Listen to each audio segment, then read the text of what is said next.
Well, the 4th of July weekend is officially upon us, so we thought it would be only appropriate to bring in our good friend James May, who is the district press officer from PennDOT, to talk about safety on the roads this holiday. It's going to be a busy one.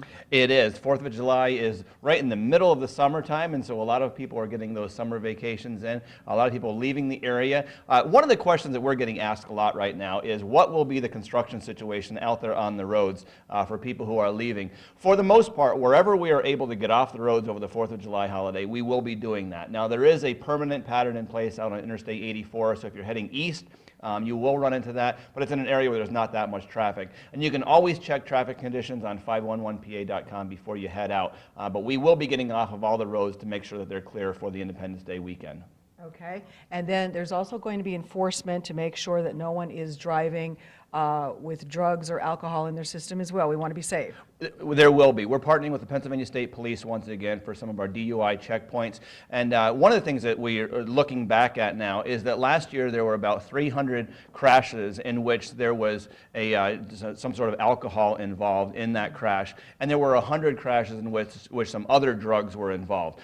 In those crashes, there were actually 12 fatalities. So we're working with the Pennsylvania State Police. There will be checkpoints around the area where they're going, and they're just checking to make sure people are not drinking and driving, or that you're not impaired in any other way driving.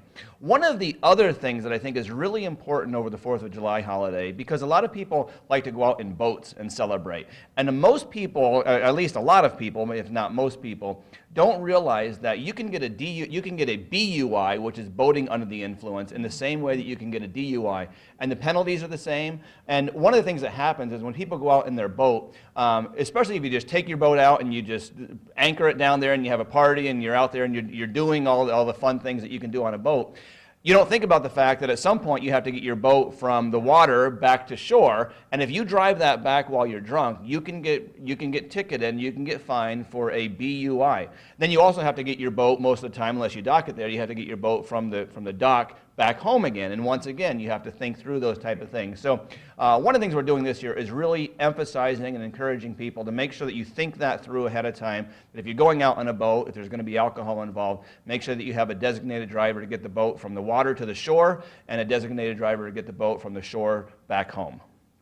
And while you are out traveling, if you're traveling a long distance, there are safety breaks that you can take, and they're free. There are, and we always say they're free, but there are some donation cans that I've worked with some of these groups in the past, and this is a great way to get out of the car, to stretch, to grab a cup of coffee and something, a refreshment there that you can make sure that you stay awake. The purpose of these is to promote safety, to get people out and just stretch and move and wake up a little bit. But there'll be Boy Scout groups and Little League groups and football teams and church groups, and they go out to these rest areas, to the welcome centers, and you'll see big signs along the interstate that say free coffee ahead.